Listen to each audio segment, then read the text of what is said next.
been doing this a long time, turning your house upside down. You're acting as if you're a guilty man. This is the problem. You can't keep track of what you're saying, man. And you put a gun to their head and you killed them. You haven't shed blood tear for your family. I want to know why. You're a stone cold killer. It was Saturday afternoon, February 2nd, 2008, when 15-year-old Nicholas Browning and his 3 friends arrived at his family's home in Cockeysville, Maryland, after a night out, only to find a gruesome discovery. His entire family had been murdered, shot to death in their sleep. As police secured the scene and the boys were brought in for questioning, the skills of seasoned detectives in charge revealed the tragic truth that would shake the affluent Baltimore suburb to its core. Upon returning home, Nicholas discovered his father, 45-year-old attorney John Browning, deceased on the living room sofa. Tragically, his mother Tamara and younger brothers, Gregory and Benjamin, were found in their beds, also having met the same fate. Though signs of a potential break-in were present, nothing appeared to be missing, and a back door was left unlocked. Analysis of police interrogation techniques and mental health assessment are featured in real footage of Nicholas Browning's interrogation. While the other boys seem nervous during their interviews, Nicholas is relaxed with his head on the table. When the detective enters the room, it seems he has woken Nicholas up. Hey, Nick. I'm sorry it takes so long. The detective apologizes for keeping Nicholas waiting, aiming to establish an immediate rapport. This attempt to appear non-confrontational is a main part of the peace technique. This interrogation method involves building a rapport with the suspect to encourage them to tell their own story before confronting them with any inconsistencies or contradictory evidence. Before questioning someone, the police read them their Miranda rights. These rights include the right to remain silent and the right to have an attorney.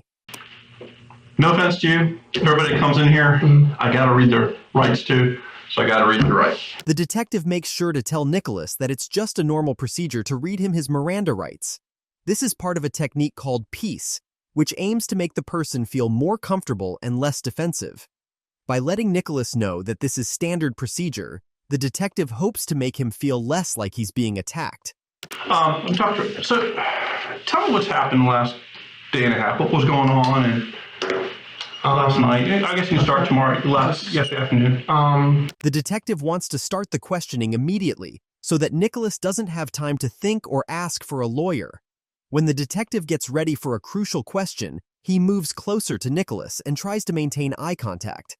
Some people think that avoiding eye contact means someone is lying, but investigators look for small facial expressions that are different from how the person usually acts. The detective will use Nicholas's usual behavior as a standard for the rest of the questioning. And then at around 1:30, stupid me, I went back to my house to try to get the car. And the keys were, where my parents were, the lights were on in the house. Nicholas wants the police to see him as an innocent, naive kid caught up in a tragedy, except he's acting anything but.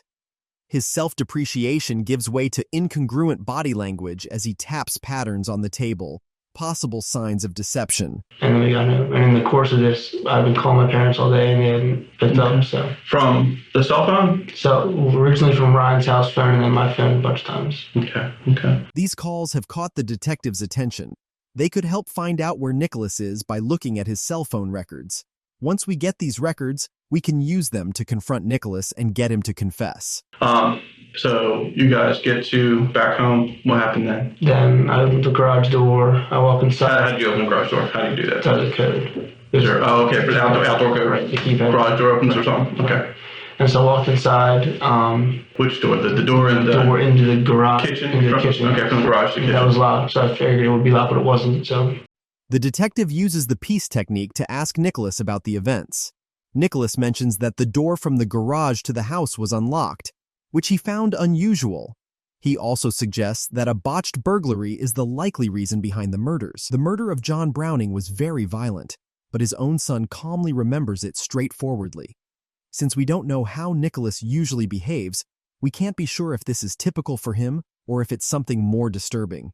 Grief can show itself in many ways, but Nicholas doesn't seem to have any trouble talking about what he saw, and he does it quickly. Is there anybody else in your family? no, that's it. Okay. How about grandfather or grandmother? Your grandfather lives in Deep Creek. Does he live there or is he just there for the He weekend? lives there full time, and my grandmother lives in Ellicott City. How How old is he? Your granddad? 73. Because I want him to come. If I asked him to come here for you, would you do that? Would he? Oh, they come down. It just take about 3 Oh, hours. I understand. But when you come down. Nicholas's response to finding his family murdered is unexpected, as he jokes about his grandfather's long commute to the police station. All right, let me work on that real quick. Okay. And I'll come back and talk to him a little bit. Okay? You need anything else? The officer is trying to build trust with Nicholas by asking if he needs anything. Some food would be nice. What food is it? Check our restaurant here. It's all we eat junk food here. Is that okay? It's fine. How about some drink? Soda would be great. He hopes this will make Nicholas feel more at ease and more likely to confess. Even though Nicholas may not have eaten for several hours, it's unusual that he seems excited about the idea, given the disturbing scene he just witnessed. How do you like it there? Good. Yeah. Good high school. Yeah. Good student or? Yeah, good student. Like what kind of good student? How's your golf team? Good. We won counties and then lost regionals, but good team. Talk about your dad. What do you do for a living? Lawyer. What kind of lawyer? Worked right in Towson. What firm? What was Worked it? in Mullen, McLean, Reed.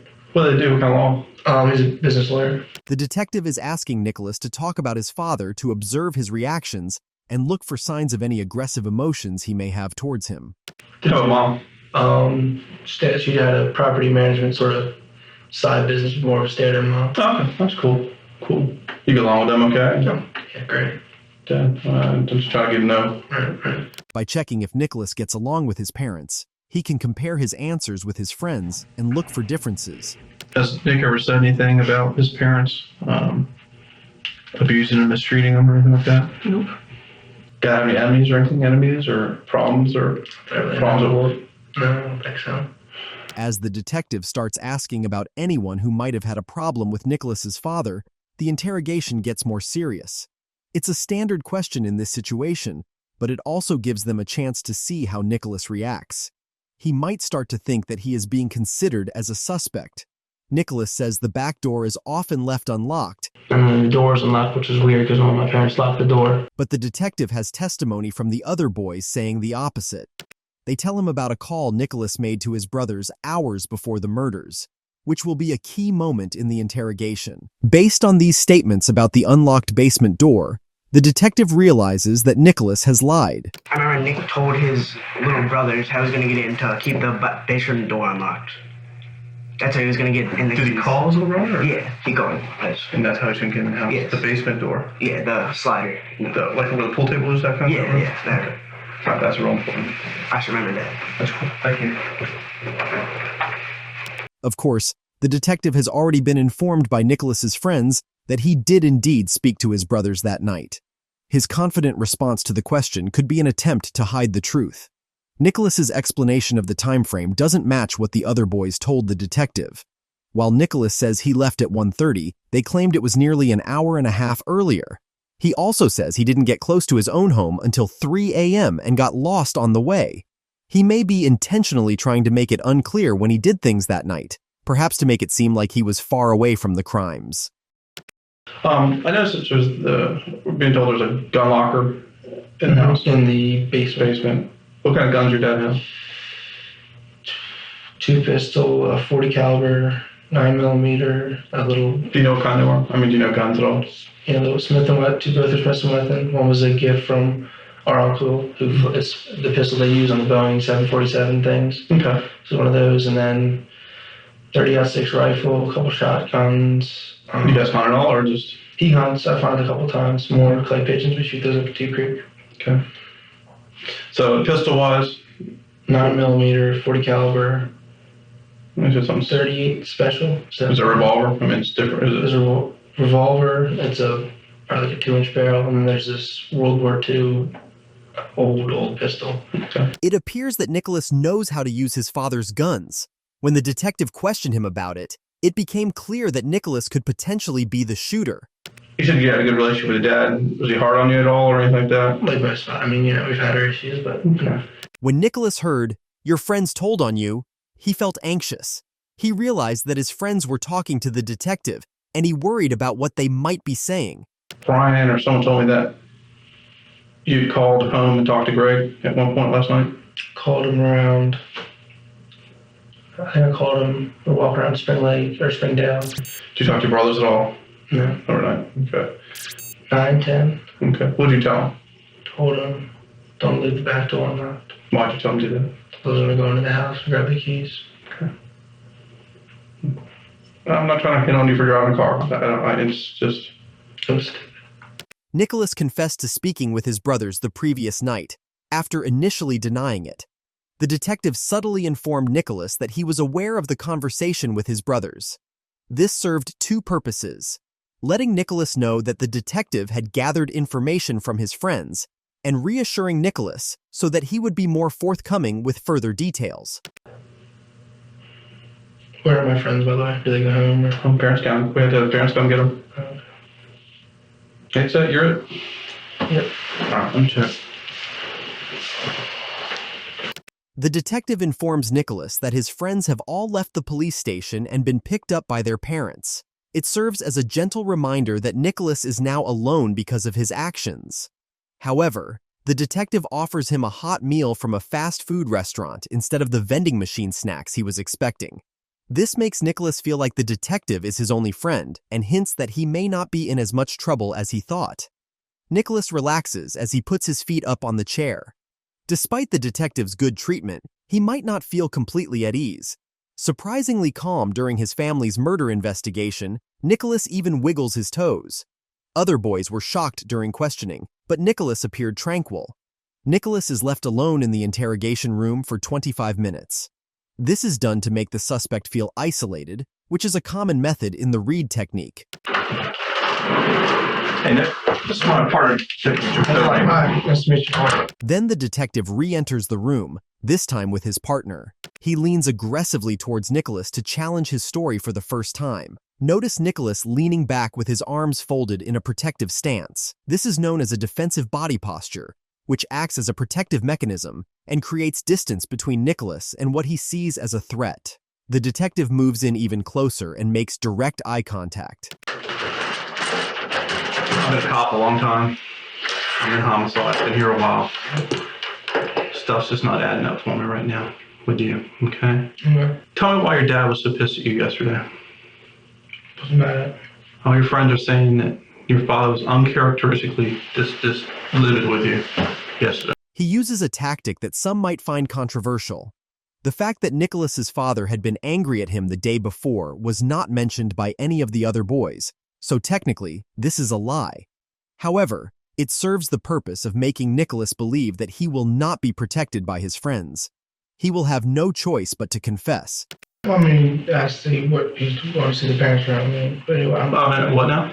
yes, when he dropped me off Fingal's house, he went to the door and made sure the parents were home. Okay. But everybody's saying that he was ticked off. What was he mad about? It wasn't bad.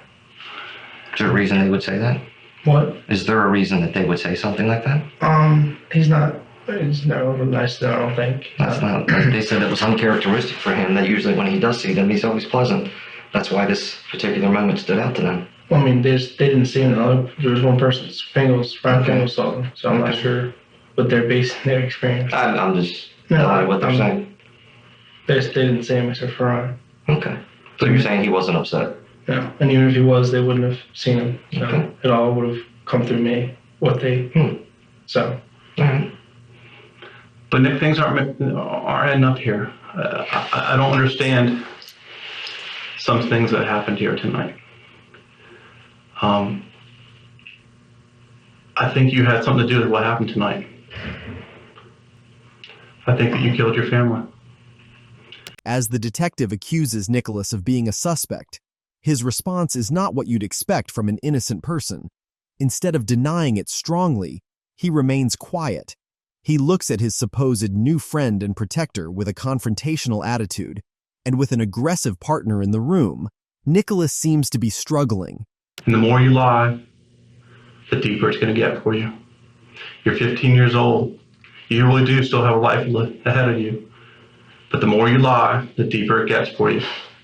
The detective is offering Nicholas a chance to protect himself by confessing fully. He may be trying to make Nicholas believe that if he cooperates, he will receive a lighter punishment for the crimes, or maybe be charged with a less serious crime. The detective wants Nicholas to understand that if he doesn't confess, the punishment could be severe. When the detective tells Nick they just need to know why he did it, he could be informing him that they already believe he's guilty and can prove it, and now the only thing that can help him is a good enough reason. This is your family. We need to know what happened here. Look at this. There were happier times. The detective shows Nicholas a family photo, hoping to see a reaction, but it's hard to tell if Nicholas's feelings are sincere or if he's feeling anything at all based on his expression. I mean, do you want people to look at you as a cold-blooded killer? Or somebody that just made a mistake? Nicholas quietly shakes his head and says no. This is the first time he has responded to the detective's accusations, but it's not very convincing. Nicholas was given a choice, which is a key part of the Reed technique.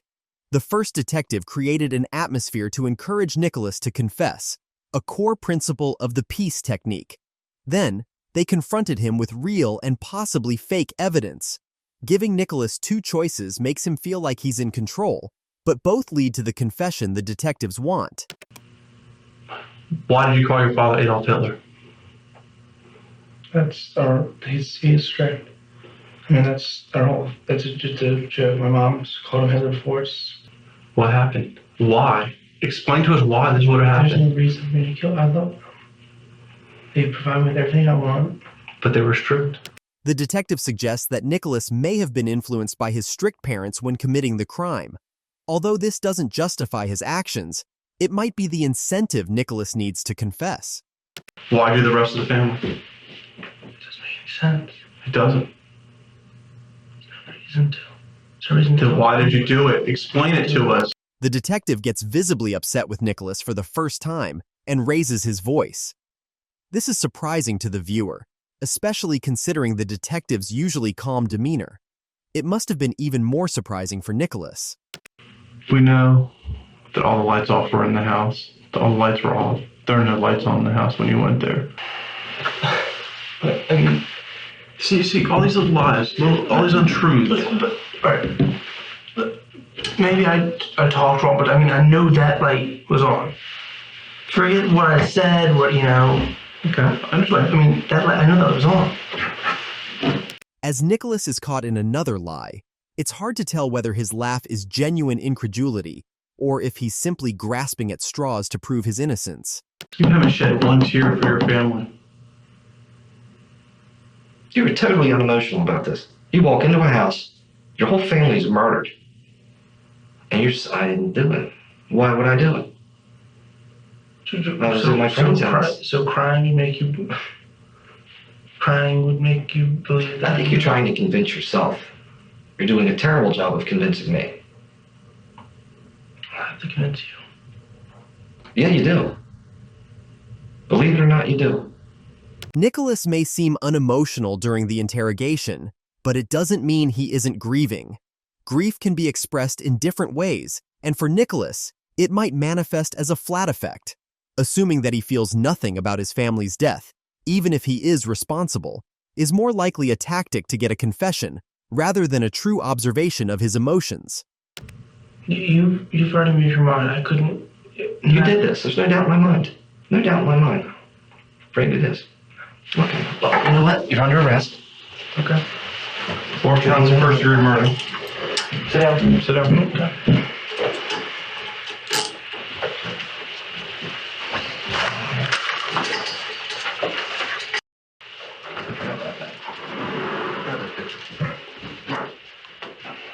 While left alone, Nick falls asleep on the table.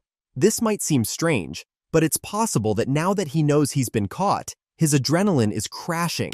I mean, this is a horrible tragedy. You know that. Nicholas once again laughs disrespectfully. Feeling unable to defend himself, his only response is to deny everything. What do you want me to say?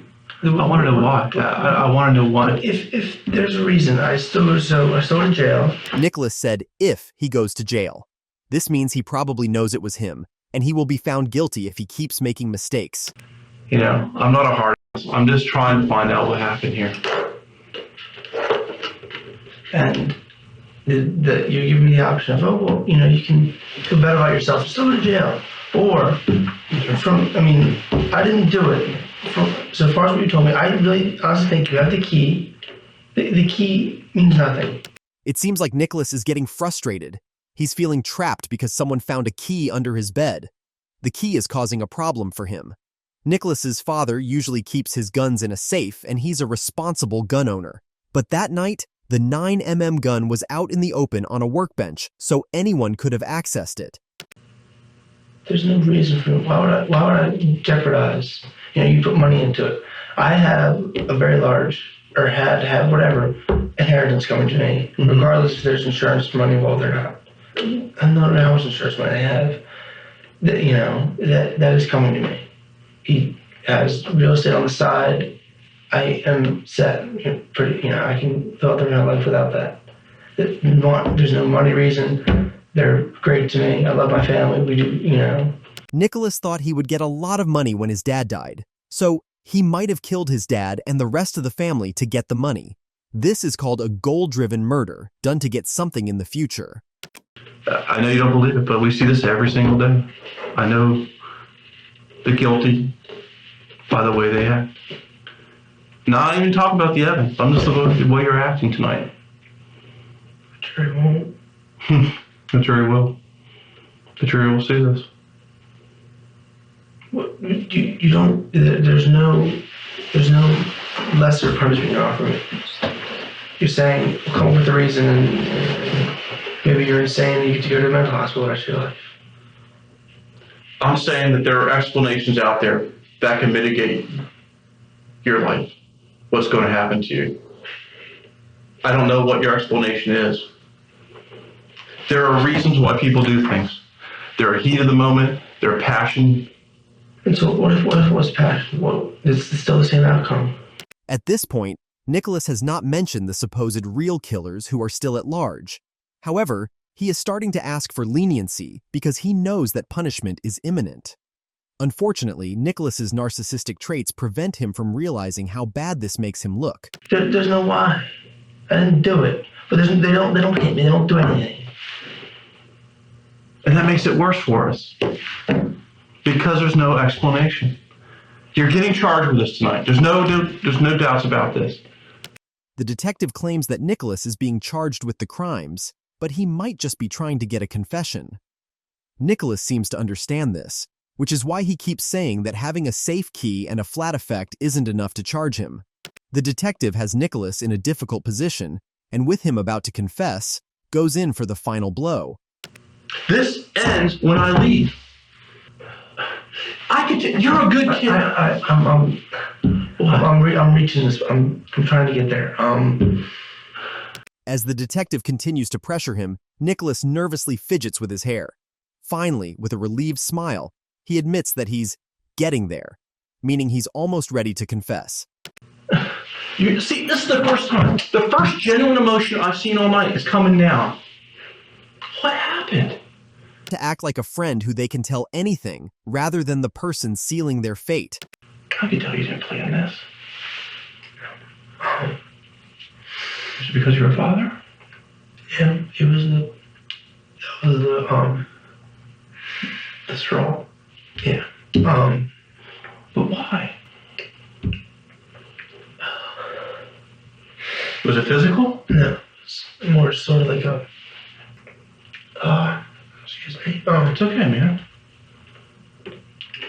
So there's this, I'm almost the eagle, I'm almost done. You're getting life. Right, life scout.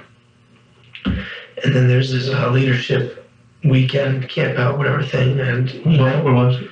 This, was Brownsea, somewhere up in Africa, but anyways, I didn't want to go, I'm almost done, didn't think I need a leadership camp, so my attitude wasn't great on the trip.